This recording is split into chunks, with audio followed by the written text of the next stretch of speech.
Hello and welcome to a brand new episode of On the Couch. I'm Tom Snapoli. And I'm Avish Khan, start off our show today. We're here with Allison Pelosi, the co-chair of the Title IX Student Summit.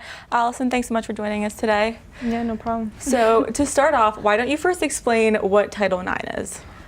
So Title IX is a law that protects students or anybody underneath a federally funded organization from sex discrimination, which is a very wide topic with a lot of things underneath it. Okay, and then going right into this conference, what is it going to be about? So our goal this year is to be very diverse in what we talk about. So Title IX covers a lot of things, like a lot of people know athletics and sexual violence, pregnant and parenting students. So like the goal of the conference is to kind of start the conversation on what Title IX is and all of those topics, and just kind of talk about it and how it protects each and every one of us. Okay, so you mentioned how Title IX covers a wide variety of things. So how important do you think it is to have universities be very clear in what Title IX stands for with as broad of topics as they have? Yeah. So I mean, the overall goal and why it's important is that it gives us the chance to have an equal education. Mm. So in situations where people are parenting children and they don't have a space to do what they need to do, or like childcare, it kind of gives them that unequal advantage. So it's important that we all know how we're protected by it, so that we can all kind of be together and be getting the education that we're signing up for, So in terms of the Title IX Student Summit here at Rowan, if anyone were wanting to get involved, so when is this event? And let's say someone wanted to get involved, whether it's for the rest of this semester or next semester, where would they go? Who would they talk to? Yeah. So this semester we have 2 more meetings for the committee, but it's open to anyone who wants to be involved, which is just planning in general, so they can actually be part of the process of planning the committee, or planning the summit. Yeah. The summit is next semester. It's going to be October 6th, and it's going to be an all-day thing. But for now, there's just 2 more meetings. And you can contact me or the other chair, which is Kayla, or you can contact the Title IX manager, who's also kind of in charge of it with us, helping us out. But yeah. So what types of speakers can we look forward to and presentations can we look forward to in the next conference? So like every year we have a keynote speaker. We're not sure who that's going to be. We have an idea of who we want it to be, but they're going to be someone who's been a part of the Title IX process in school, so they have it firsthand experience on how it kind of works. Also, at the summit, it's student run, so everything that we do there is planned and done by students. So we're gonna have workshops. Each workshop we're aiming to have on a different topic, so you're kind of learning all the different aspects from students and their own perspectives from where they're coming from. So you mentioned the student-run aspect. So last year when this conference had it happened, it was the first time it was ever run by students nationally or just at Rowan? Nationally. It's the first sanctioned one. So there have been other ones, but they weren't actually sanctioned to actually occur. So this is the first one that's sanctioned by our university, and totally student-run. Yeah. So personally for you, what drove you or impacted you to get involved with Title IX Student Summit? So for me, it's been a long journey, even though it's only been 2 years. But coming into college, I had an experience where it would have been great to know more about Title IX, which encouraged me to join the Sexual Violence Prevention Committee on campus, which is faculty and staff as well. And they kind of talked about, this new thing that we're gonna do, and I just happened to hop on to that committee, and then I liked it a lot, so I kind of did it again this year. But everyone's welcoming, so. So from that experience, how important and how passionate are you about, spreading this message and, having people not be as ignorant to Title IX and really just spreading the awareness of it? How important is that to you? It's very important. It's all I do here. Everything's Title IX. I've spent a lot of time going over all the details. But yeah, it is very important, and even in little things, it doesn't have to be that huge topic of sexual violence. It's just little things of making life easier for everyone.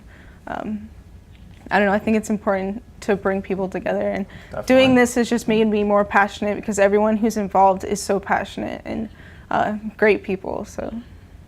So what do you think has, so I'm a junior right now, when I was a freshman, like I heard things about Title IX, but I feel like now it's so much out there. Do you think it's because of things like Lady Gaga's song or the hunting ground, or do you think people are just tired of not being represented? Which one is it? Is it that there's more awareness, or people are just tired of not being treated properly when they come to situations? It's definitely that there's more awareness because it's only been the past few years that it's been brought up. Like during the Lady Gaga thing, that's like when the two girls who did The Hunting Ground, which was the song that she wrote it for, were still in the process of doing all of that with their school. So they kind of like discovered it, and now it's being talked about because it was kind of hidden before. And then people now that they know that it's there don't want to hide it, and they're getting tired of that being hidden. So what year are you? I'm a sophomore. You're a sophomore. What's your major? Is there any way, Title IX you said is like your life right now at college. Is there some way that you want to take it into your professional career? Well, I'm a health promotion wellness management major.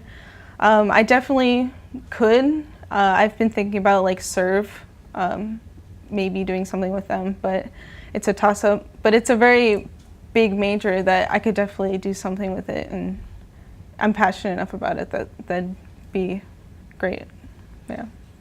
So we talked a lot about Title IX and the summit and everything, but let's just say in a worst case scenario, someone needed to contact one with something Title IX on this campus. Is there anywhere they could go to, any person they should be talking to if they need to file a complaint? Okay. God forbid. Yeah, there's a lot of different avenues. It kind of depends on what the person wants. So everyone who's faculty or staff who works here is a responsible reporter. So if you say anything to them, they have to file it, and it goes through the school, and the school has its own, like whatever that they do. And then if you go to the wellness center, those are the only people that you can talk to that will be confidential and will not like report right away. Or you can just go straight to the Title IX manager, and she'd be more than welcoming of you. And really quickly before I let you go, where and when are the meeting times the rest of the semester, if anyone wants to join? Yeah, so for this semester, it's going to be next Friday. We meet in Bunce, 156, at 11:30. Awesome. Yep. All right, so thank you so much for coming on the couch, and thank you for spreading awareness of Title IX for this university and elsewhere in the future. Yeah. Coming up after the break, we've got Aaron Cahill and Brian Dickerson, so stay with us. Got a quarter?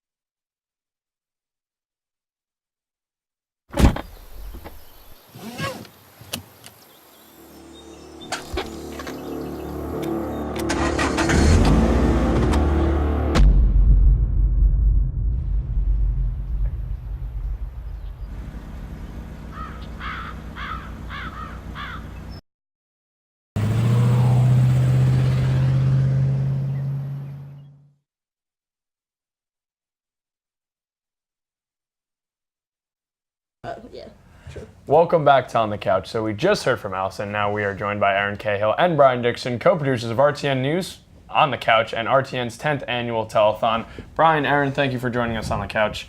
How does it feel to be on the couch and not in the control room?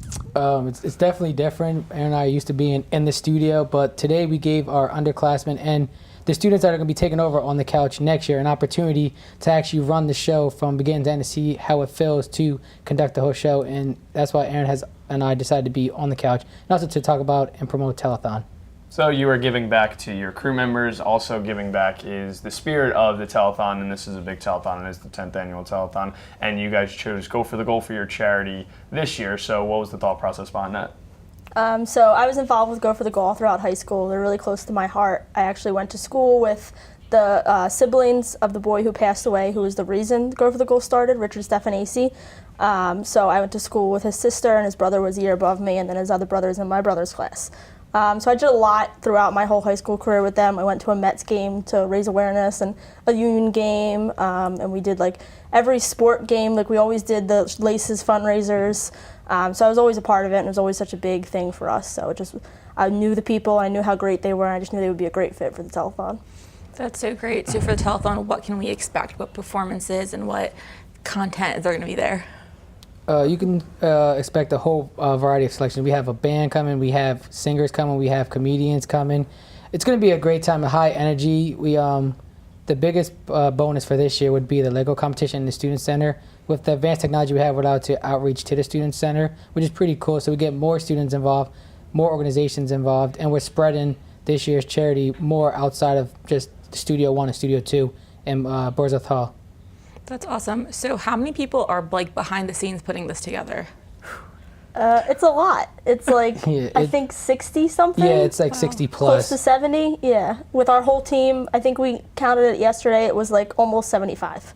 Yeah. So that's including all talent, all crew, the whole production team, everyone. And it was like 75. And then we also have guests coming to be on the show. Right. And the performers, which would be, I guess, close to 80, Yeah, 85 close to, yeah, then, we're almost so. reaching 100 with, Yeah. with how many people are involved Yeah. with this production in 2 weeks.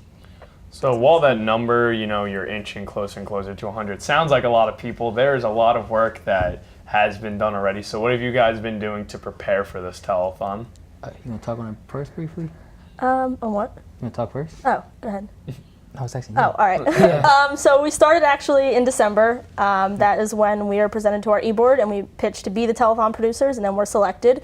And then we go from there and we pick our team, our production team, which is like basically our main people that work with us through the months before the telethon and all the pre-production and stuff like that. So we pick them, and then we kind of get started on all the pre-production. So picking the charity, obviously, and doing all the organization, figuring out what we want, how much we want of each, like our game plan, events that we can cover, do different packages, all that kind of stuff like that. So it's just a variety of different things. Yeah, even small things such as crew T-shirts, promo items, who we want to donate food-wise so we don't have to spend out of pocket, who we would like to sponsor for. So there's just so much that goes into it, and it's very time-consuming, but it's very rewarding at the end of it. So, again, we mentioned a couple times before, this is the 10th annual telethon. So how big is it, being that obviously this isn't your guys' first rodeo with the telethon, you've been doing telethons in years prior, but to be a part of the 10th one, how does that feel to be producers of kind of the first real landmark telethon? Feels really awesome. I mean, it's really cool to say that we were the 10th. It's really cool to just like have that experience and say that we were part of the ones before that, but we were also number 10. Like we were the producers of number 10, and I think that number itself is just big, especially for our people in our major, people that have been here or were a part of the first one. It's cool because we have a couple packages throughout the telethon. We have one that's for all 10 telethons, so it's kind of like a recap of all 10 telethons. So it's cool that we can do that. And then we also have another package that's RTN's 25th anniversary. So this is also the 25th anniversary of RTN, which is awesome. It's 2 landmarks in 1 year, and we're both a part of it, and that's just really cool.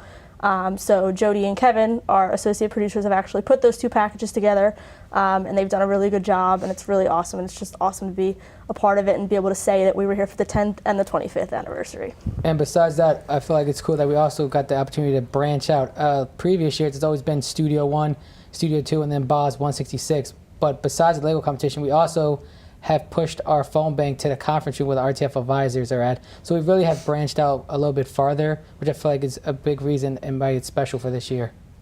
So what has been the most difficult part of the process? That like you go home and you're like, oh, this thing is still going on. I think the challenging and most difficult part we had, I guess it's more like of a conflict or problem, was our promo items. We had them set in like February, and we had our fundraising coordinator, go through 4 imprint different vendors to purchase promo items. And between delivering that information from the fundraising coordinator and the secretary, some miscommunication occurred, and it pushed us all the way back into pretty much last week, I would say, when we didn't have no promo items. And that was like our biggest worry, because we want people to know about telethon and promote it as much as possible. And luckily Aaron was able to find a vendor that's associated with Rowan and accepts PO purchase orders, and that was a big relief that we will have promo items for this year's telethon. Yeah, the other biggest challenge we really have is set design. It's so hard to get furniture that you don't have to pay for and you can like rent kind of. So it's like really difficult to get like TV set furniture that you can use for 1 or 2 nights and then give back. I mean, there's not really anyone that offers that. So that was like really hard on us and we were having some trouble finding that because facilities can't really lend us anything. So we figured it out and we have 2 sofas that we're going to use, but it was definitely a long time coming that we were like, what are we going to do? How are we going to do it? So that was a struggle. Wow. And what would be the most rewarding parts? I know it hasn't happened yet, but in this process, what's been something rewarding that you already know that, wow, this is really going to be something? It's definitely very humbling, the whole process itself, because it gets tiring and it gets really stressful and it gets frustrating and everything else you could possibly imagine. But then you sit back and you think, well, we're doing this for someone else. We're not just doing this for ourselves, and we're doing this for children that could be stuck in the hospital all the time. And it's kind of like they wish they could be here. They wish they could be doing this. And we're able to do this, so we might as well make a difference. We might as well put our work towards someone else and for other people. And it's just really humbling that way. And it's really rewarding because it's kind of like, okay, we're not just doing this for ourselves. We're not just doing this for our resume, not just doing this for fun. We're doing this to make a difference and be the change and show these kids that we care and that we're there for them and we support them. Okay, so before we let you guys go, do one last stamp, one last plug on the telethon. When is it? What time? Where can we watch? How can people donate? Good, Brian. The telethon is April 5th, which is next Wednesday. It's from 6 to 11. It's in Studio 1, Studio 2, and it's going to be in the Student Center across campus. And to find out more information, you can go on rtntelethon.com. It'll take you right to the 10th annual website. We also have a social media. We have an Instagram, RTN, at RTN Telethon, Twitter, it's also at RTN Telethon, and our Facebook page, RTN Telethon. So people can check us out on there for more updates and pictures and live tweets and things like that. So, yeah. That's awesome. Well, thank you so much for joining us. Good luck with everything. I know it's going to be great. Thank you for having us. So thank you for joining us. Coming up after the break, we've got Daniel Minshaw with this week's Man on the Street. Don't go away. Look at you. You're at the top of your game. You're unstoppable. Nothing can throw you off track. Wait, is that your car? Uh-oh. Yeah, I saw that coming. That will throw you off track. You're looking at around 10 grand in fines, legal fees, and increased insurance rates. Let's try this again. Smart move. Because buzz driving is drunk driving. Open up your books to page 360. Did you just look at your phone while you was in class? You played yourself. Talking about inspirational quotes. You gotta believe in yourself. Don't ever play yourself. The key is to make it, so make it. Louise, can you give me an example of an inspirational quote? Don't play yourself. The key is to make it. And who said that? I did. Now that's a major key alert. Learn the real major keys to getting to college at getschool.com. All right, what's going on, everybody? It's Sean Kelly here for another great episode of Man on the Street. This week, we are playing magician because I have the key to everything. That didn't fall. I got all the cards. What I'm going to do is I'm going to shuffle this deck here, right? Right. We're going to pick a card, and I'm just going to do that card. I'm not even going to look. These are transparent, but I'm not even going to look. All right, you got this card deck now. It's obviously transparent. Yeah. And as you can tell, this is number 1. You know how many people can do that? Oh. No one. Guess what? It's a part of it. No problem. All right, great. So again, I'm going to shuffle these cards right here. Okay. All right. We're going to do this, and you're just going to pick a card, and I'm going to guess it, not even look. Okay. Okay, ready? Boom. It's the 6 of hearts. Yeah. Yep. All right. Pick any card. Any card. Any whatsoever. Any card. Any card. Pick the card. Don't even know what it is. We're a magician's professional deck. All right, now I'm scared. I don't want to do this. All right. Can't actually cut like that. So really Whoa, that's crazy. 2,000 years later. pretty sure that's just right. Whoa. Okay. That is my card, the 8 clubs. He gets it right. This is a mastermind, my sir. Boom, 2 of clubs. Oh yeah, it's the 2 of clubs. Magic. All right. But this is a queen. And did you know that if you take a queen and then you subtract 5, it's jack, 10, 9, 8, 7. No, it's not. Yes, it is. Real magic people, get real. Look at this. Thank you. Thank you. Thank you, everybody. Thank you. Well done. Thank you. Thank you. Welcome back, and just like always, another excellent performance from Sean. Absolutely. Man. Awesome. So let's just get right into it. Let's get into our hot topics. So recently they put, that the bowl by Wall Street. So they put a little girl just staring down the bowl. And it was supposed to be a temporary thing, but now they have officially said that they were going to keep it, I believe, for another year. Yeah. So that's pretty big news. No, yeah, I loved it. I was kind of upset that it was like temporary. Hopefully it'll become permanent.